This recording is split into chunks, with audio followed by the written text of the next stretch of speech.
So Hal and Mary, you were both owners of property owned by John and Maud Blair. Right. Father, they were best of friends. They went to my father and John Blair. Took the train down to the Wharton School in Philadelphia, and my father graduated from University of Pennsylvania and then went on to law school. He never practiced, but he was great friends of Robert Jackson's, and we had a place up Jackson Run called Valley Brook. Mm-hmm. And I've got some pictures someplace, I don't know where they are, of Robert Jackson in our front yard having a drink, and there were a number of them that were kind of palled around together. So your dad's background was what? What did he do?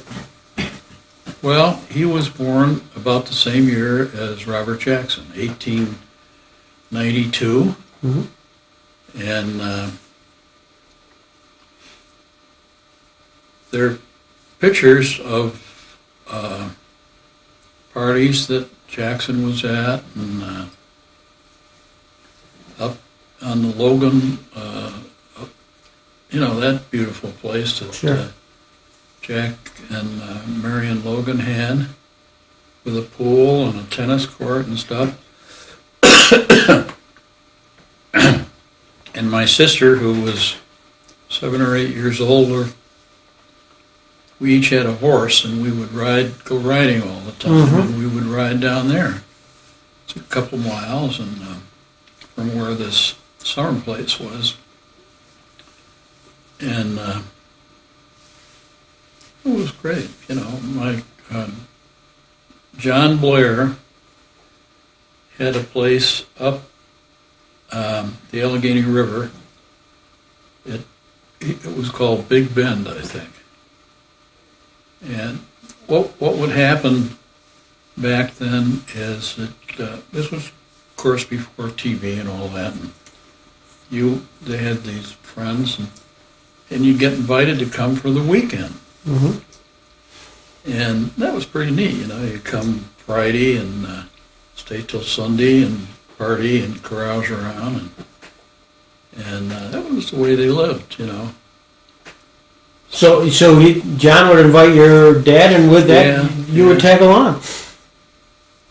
Well, not all the time, but I remember them, and What was a normal weekend like? So those few times that you may have been there, what were the activities? a lot of imbibing, and I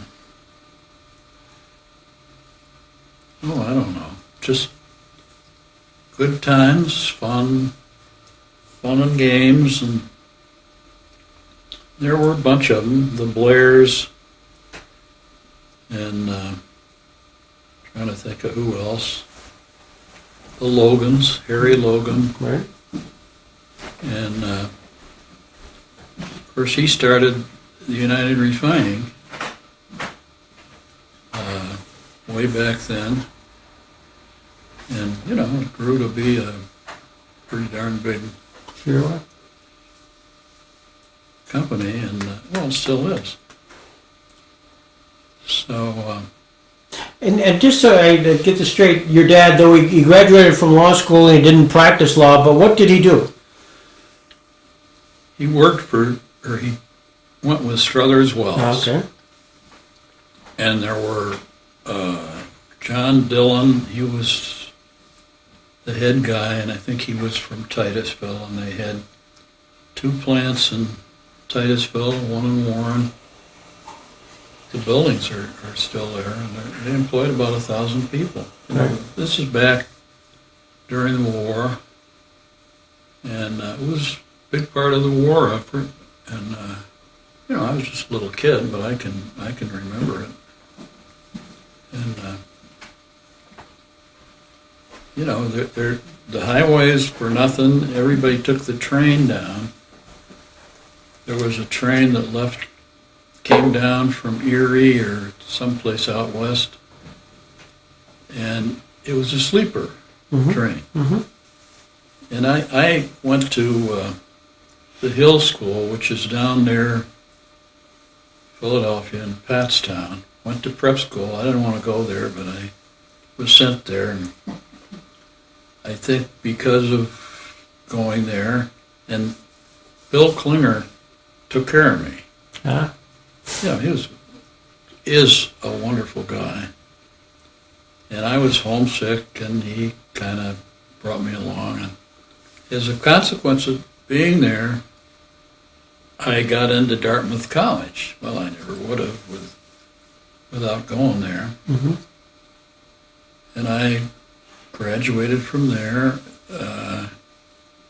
It was when the Korean War was going on. And I had terrible eyes and real thick glasses. And so I was in the ROTC, and I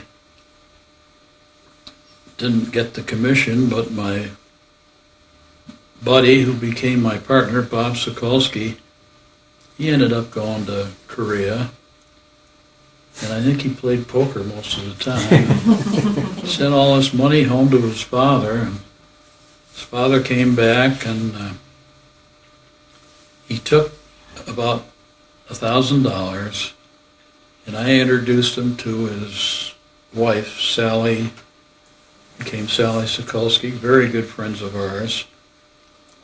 And she passed away a couple years ago, and, you know, we were very close to them. And anyways, I can remember seeing Robert Jackson up at this place, summer place up Jackson Run. And there's Jackson having a drink with a bunch of people, and John Blair was there, and Harry Logan, and I don't know, those were wonderful days. Where was it located? Where is this place located? Right. It's about 5 miles up the Jackson Run Road. Okay. And That says you're going out of Spring Creek, right? Oh, no. No? Off Route 62. Oh, 62, okay. Jackson Run, they're putting a sheet store in there right now. Okay.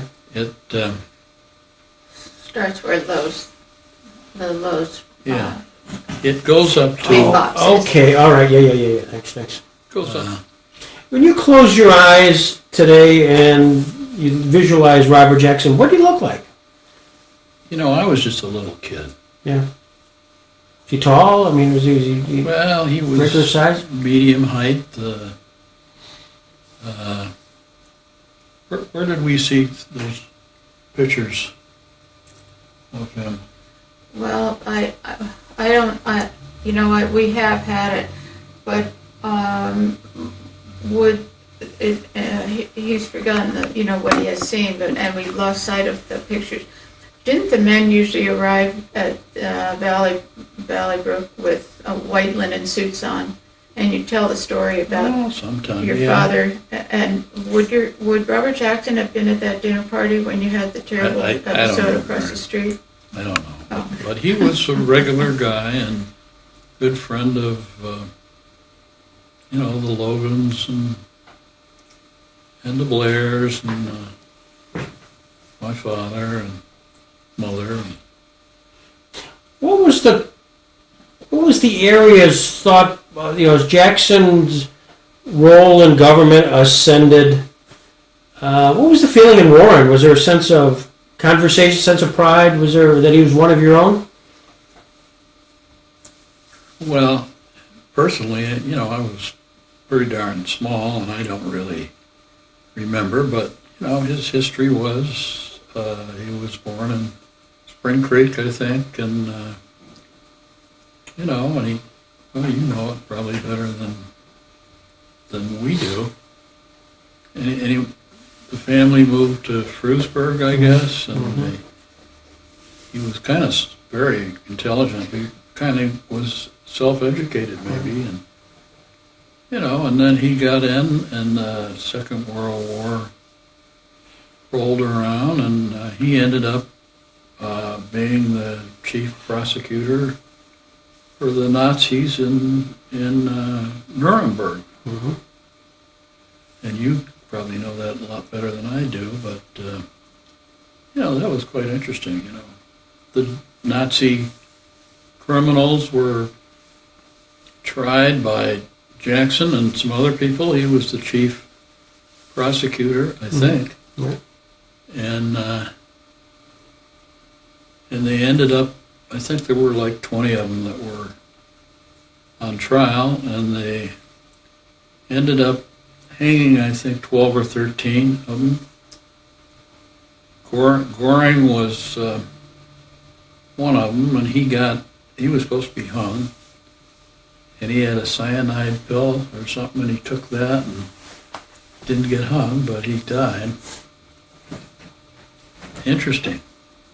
I can remember, the Second World War. Of course, I was older by then, but that was, I guess we all kind of remember that. I sure do. I wasn't quite old enough to get into service, but I was going to school, And you lived in Warren throughout this whole time period, Hal? yeah. Well, I went to prep school, and then I went to Dartmouth, Right. and finally graduated, and I met my lovely wife down in Long Island, and You did very well, by the way. Nice job. I think so. Yeah, she was a real looker. She still is, as a matter of fact.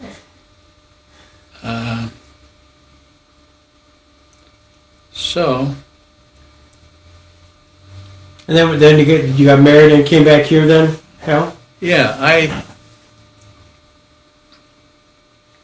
was living with a guy in New York, and I was working as a junior bank examiner, and I didn't know anything about that. But anyways, I applied for, with this guy I was living with. He said, well, let's go to law school. And I said, okay. So he applied to university. That's how most of the decisions are made, by the way, whether to go to law school. Well, whatever. We applied to North Carolina at Chapel Hill, and lo and behold, we got in, So after she and I got hitched, we went down there, and I decided shortly thereafter that I wasn't going to be an attorney, and brought her back to Warren, and I got a job with PDM, Mm-hmm. and I was with them for a while, and then I brought my partner who had been in Korea. He came out to the Conewago Valley Country Club for the Bavarian Party, and that was a party that they had about the 1st of August, and it was a beautiful night, and my partner, Bob, said, boy, this is really a neat place. I think I'd like to move out here. This is after he got back from Korea, and lo and behold, he did. And then we started our little company. We didn't have any money. We each had about $1,200, and Bob, there weren't any coin laundries around here, and he thought that would really go well because they were in New York City and around there. And so I went to the bank, Jim Torrance, and he said, what do you want the money for? And I said, well, put in a coin laundry. He said, well, what the hell is that? And we belonged to the country club, and we played golf with him. And he told us, he said, "That's the dumbest thing I've ever heard, that'll never work. We can't lend you the money." Well, we financed it from a finance company, high interest rate, 7% or something. And the women just swarmed into the place and were fighting over the machines. Of course, it's the first one around here. Well, I digress a little bit, but my father comes down and he says, "Hal, Bob, come with me." I didn't know what he was talking about. So we walk up the street and we go in the Conwango Club. And he said, "Sign here, you boys are joining." So we joined. And it was a great club, and still is. And once a year they have the annual meeting. Women weren't allowed, of course. One day a year. Of course, now they practically control the place. I could just see it's gone to hell, is what you really want to say. This has nothing to do with Robert Jackson, but so we pooled our money. We each had about $100, and we lost it. And I looked in my pocket, and I had the key to the coin machine down at the coin laundry. So, and we were drinking, and so we go stumbling down there, and we take a bag and fill it up with quarters and come back. And next thing we knew, we had busted the game, and we had about $1,200 in cash. Oh, don't tell the rest. Huh? Don't tell the rest. All right. We'll edit it. So you parlayed these quarters into something special. That's what you can't leave us hanging here. Well, Bob's wife was living in a little place right up here on Right around across the way. Fifth Avenue. And we were smashed, and we come in and dump her out of bed, and she's all ticked, and about 2 in the morning, and she was really mad, and so we take all this money out, and throw it up in the air, and she grabbed me, what? So now she wasn't mad anymore. So that's the way we got started. And then we saw the head of the bank, Jim Torrance. We found a place up in Jamestown in the South Side Plaza. And we rented that, and we borrowed the money from the bank. The banker said, "Well, maybe I'll lend it to you." Blah. So he did, and we put the second laundry in, and that did better than the first one, And then we put, we started with a coin car wash, and we decided to put gasoline in, which we did. And this was before there were any discount gas stations. We were selling the gas for 28.9 cents and making 7 or 8 cents a gallon. And we were selling 90,000 gallons a month. And boy, we needed it then. And then we started putting some more in. We had one in Kane, one in Bradford, a beautiful coin laundry in Jamestown. We put dry cleaning in there. And so that's where we got our start. How long did you have that business? Quite a while. Yeah. Quite a while. What was the name of it? Early Wash. Early Wash. And the car wash is Sparkle Car Wash. And it's still down there, we've sold it, and it's a nice car wash, and it makes money. But that was when we didn't have any money, and that's where we got our start. And then there's more, we had a push-button salt and pepper dispenser and a moo cow creamer and all these dumb things that sold like crazy, and well, that's another story. But we get back to Robert Jackson. I can vaguely remember him, I'm 9 years old or something. Mm-hmm. But he was good buddies with my father and John Blair and a bunch of other people, and he was, good guy,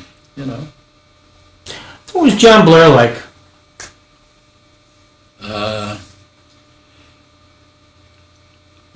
he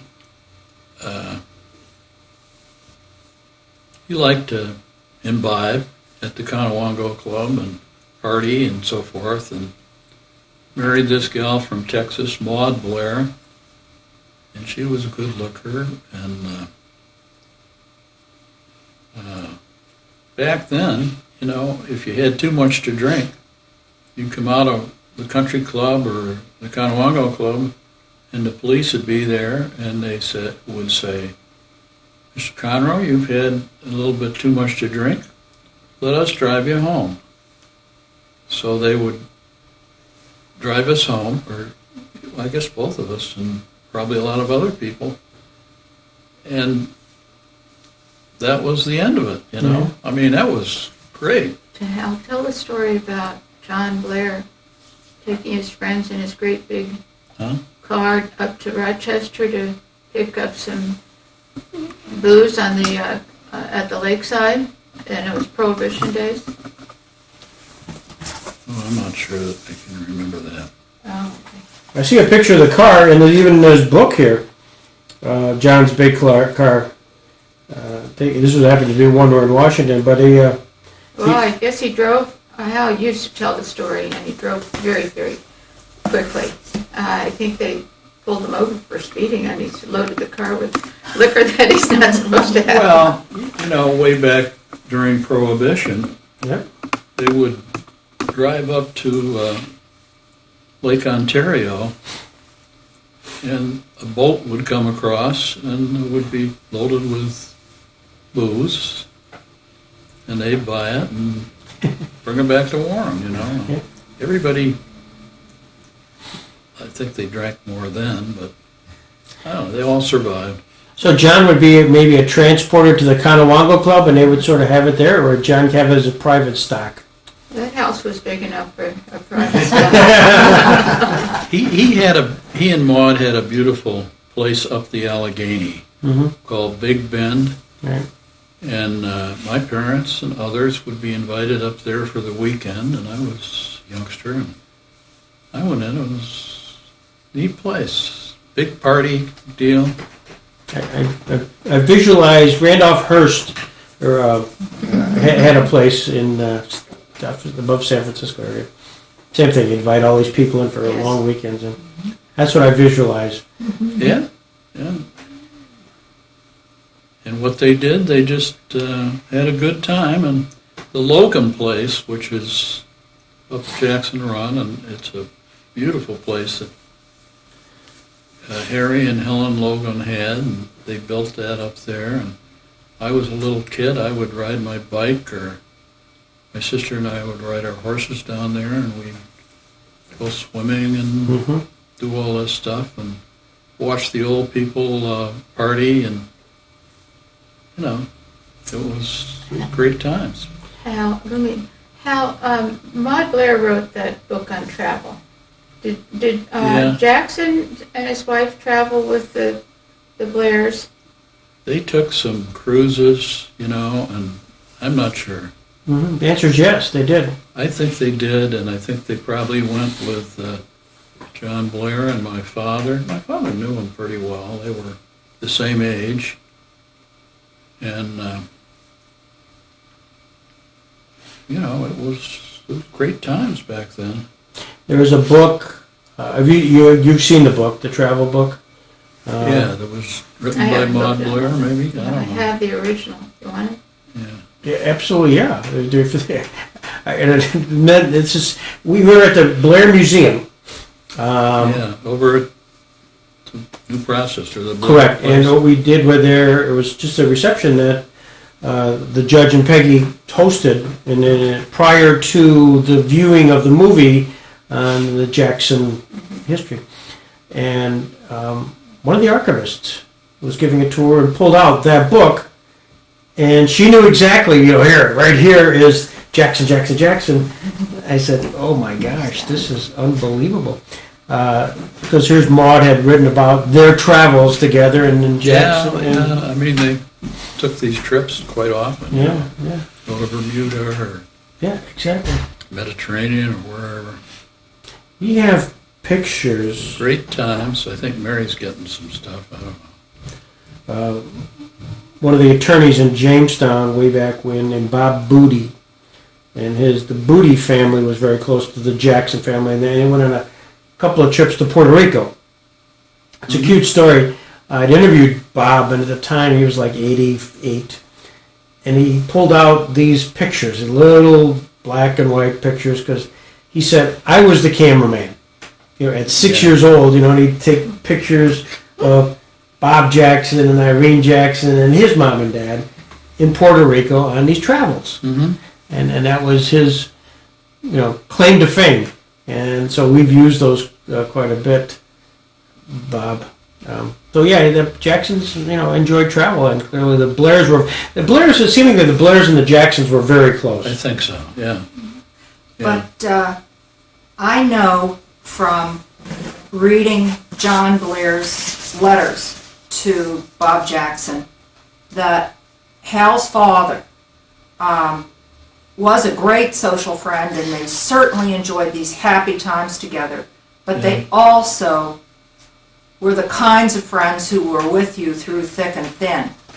And when Bob Jackson's mother died, it was your dad, Hal, who helped make all the arrangements for Jackson and the funeral party to come from Washington. I kind of remember that the train came up and ended up in Jamestown, I guess. When he accompanied him and, was the kind of friend that was a family intimate and would do that kind of thing. Jackson really held his friends close to himself, and they were there through thick and thin, and it wasn't just, the wonderful trips and the good times, it was the tough times too. Yeah, well, yeah.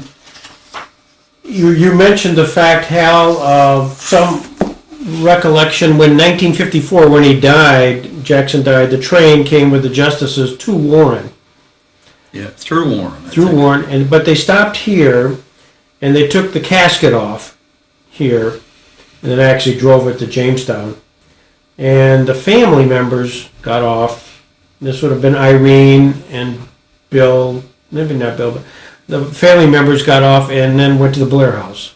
And then drove up to Jamestown, separate from the justices, who continued on the train to Corey, and then switched tracks and came into Jamestown. But clearly we found lots of pictures of the casket coming off here, and where they spent some time with the Blair family. So that's really close. Yeah. Well, no TV, and this is what they did to entertain. What was Maud like? She was quite an interesting old gal. We bought the Blair house. We lived up a block up Fifth Avenue in a house that my father built back in the early 20s, and I grew up there, and my sister grew up there.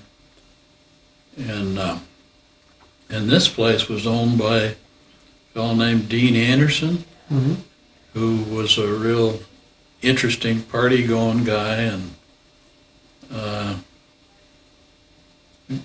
palled around with him. They have a block party every summer, and they still do. They close off the block between 4th and 5th, and just a big party town. So, anyways, That's how you became familiar with the house here. Did you buy the Blair house from Maud, or John had passed away, and how'd that work? I bought it from, or we bought it from. John's son Jack, his Okay. wife, his orphan. Gotcha. So John and Maud would have died and stayed in the family. Jack would have lived there with his wife, and then Jack died, and Orpha, she just recently died, didn't she? Yes, she lived across the street from Maud, from her in-laws. Okay. She, we had this place up a block away that we liked. It was fine for us. And I went over to call on Orpha Blair and left there, and I got waylaid by, who'd we buy the house? Oh, Joan. Joan Carter. Joan Carter, The daughter. who That's was Orpha's. John Blair's daughter, I guess. It didn't happen that way. But anyways, we're driving down East Street, and she stops the car, and she says, "Come on in here," She says, "We're going to sell John Blair's house. Make us an offer." And Mary was looking around it, and I said, "We're not interested. We got a nice house. We're not interested." She said, "Well, if you were interested, how much would you offer?" It's a beautiful house and piece of land and everything. And I said, "Oh, I don't know, 150,000. She said, "You bought it. You bought it. You can't get out of it." And the next thing I knew, it was all around town. Mary comes up, and I says, "I got good news or bad news. I don't know which, but looks like maybe we bought this place." And she just tells everybody around town, and we end up buying it. It's a beautiful little place, and then we put a bunch of money in it and fixed it up. And first we got 5 kids, and it's perfect. And so we lived there quite a while. And then just last year we sold it to Andy Sokolsky, who was Bob's son. And they have 3 little kids, and and they've got it, and they're fixing it up, and there's a family that lives in Orpha's house across the street, and they have 3 little kids the same age, and it's going to be really nice. And we're here, and we have a lot of our old friends that when we lived up on Fifth Avenue that we still pal around with. Chuck and Adele Tranter, and the Davises, Don Davis and his wife, and I don't know. We like it here. It's a great location. Our dogs like it, That's important. So, I don't know. I wish we weren't getting so damn old, but can't do much about that. That's what it was. Did you know the Jackson children at all, Bill or Mary, did your paths cross with them? Certainly Mary was big into horseback riding. Their daughter went to school with Ann Blackman down at the Washington Cathedral School. Yeah. They were classmates and good friends. And their son Bill dated David Beatty's wife before she married. And they all used to run around together, that crowd. Yeah. Bill was a very good friend of David Beatty. Oh, yeah. And I forget who the third part of that triumvirate was, the 3 fellas. But anyway, the one who won out with the Jameson girl was David Beatty. But he had a quasi-serious relationship with David Beatty's wife when they were in school and corresponding and seeing each other at parties in the summer and at the lake and one thing and another. So it continued into, that relationship in Warren continued into that next generation, very much so. I met Bill and Mary Jackson, his children, at the dedication of the statue of Robert Jackson that stands in front of the grammar school in Jamestown that's on the way out to the airport. And I went down because Sandra Day O'Connor was giving the talk, and I wanted to hear her talk. And I happened to, Ann Blackman saw me in the crowd, and she came over and said, "What are you doing here, Peggy?" And we were chit-chatting. And the next thing you know, Bill Jackson was at her elbow. And he said, "What are you doing here?" And they whisked her off and insisted she join them for lunch. But that's how I met them, Oh, that's funny. which was very nice. And, That's a beautiful statue. I know. But it's exciting for us, and one of the things that's really interesting is we met with Come on, here, come sit over Art here. Stewart and superintendent and principals today. There is a real interest in teaching today's students about somebody who was from Warren, Pennsylvania. It's that everybody, you're kind of looking for that hero, that role model, that hero, and there are so few of them nowadays. But here's one where you can grab, and actually, we give out these books to every 10th grader in Warren County. Yeah. Every 10th grader gets that. And we want to, frankly, continue that forever. And it's one of those rite of passage. If you come through Warren Central School District, you get this book, Yeah. and now they want to make it part of their curriculum, and Peggy's very active and involved in that. That's terrific. And I'm so excited Okay, about we gotta get that. out of here. Come on. But that is something where we want to make sure that always happens. This book is terrific. The movie, which will be released, finalized. What you saw was the long copy. They're working on slice and dicing it and then going to PBS. That's where the movie is. But as you just said, Mary, and you hit the nail on the head. And it's so critical for students generally, but certainly Warren County, to get an understanding of who this guy was down from Spring Creek. And it can happen to you, Yeah, values and ethics, are missed being taught, and would be. I'm sure that's an emphasis that they would get through their teaching or learning in the schools. Okay.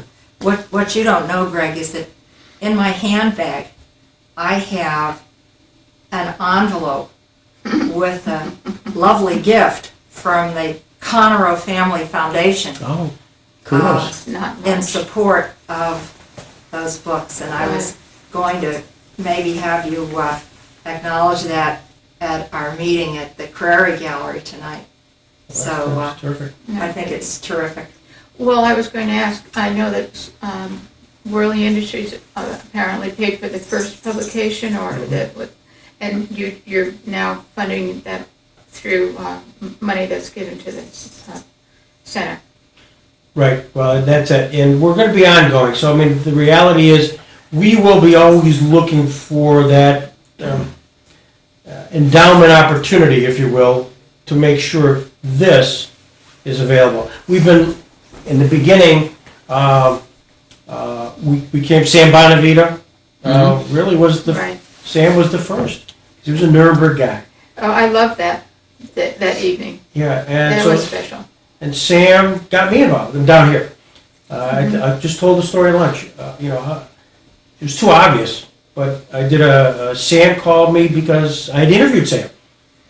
Kind of like this, really before there was a Jackson. I just interviewed Sam because I knew he was at Nuremberg. I knew he knew Jackson.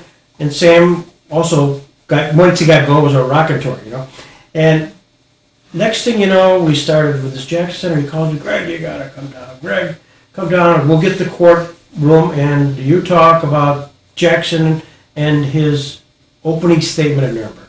Bring some movies. And I said, I did. Well, the place was packed. I said, wow, who'd have guessed? And the next thing you know, I did Jackson's cross-examination of Gary, which is a whole story, the whole hour, just on that. Place is packed. And then I finished it with, let's do Jackson's closing and the legacy of Nuremberg, just as you talked about here, Al. Yeah, I can remember that trial and the whole damn thing, and Goring was a bad guy, and one of the biggest Nazis, and he ends up kind of escaping death by, or hanging, by taking the cyanide pill. And why they didn't discover it, I don't know, but they didn't. Greg, do you have a copy of his opening statement at Nuremberg? Sure. I would be intrigued to glance through it if it's open to the public. Oh, yes. we have copies, in fact, we have we've got it in a publication here. Do you? And what's important is, the first couple paragraphs is what's quoted by people like Jim in their opening statements, whether it's against Sierra Leone, Cambodia, Rwanda, they always kind of harken back to that first couple of paragraphs of Robert Jackson. It's a remarkable piece of English literature. And so we'll make sure that you get that. And, Well, that would be lovely. I would like to share it. sure. And we have the closing statement as well in a booklet form. And so it's exciting, it's exciting for Warren. It's exciting for the Jackson Center. It's exciting times, and you, Mary, just hit the nail on the head, because one of the things we do want to make sure is there is a mechanism, a means, a financial ability to make sure that we don't run out of money, frankly, to buy this book. And the wholesale on this book is only $10, and it's a cheap date for the book for what it is. That's terrific.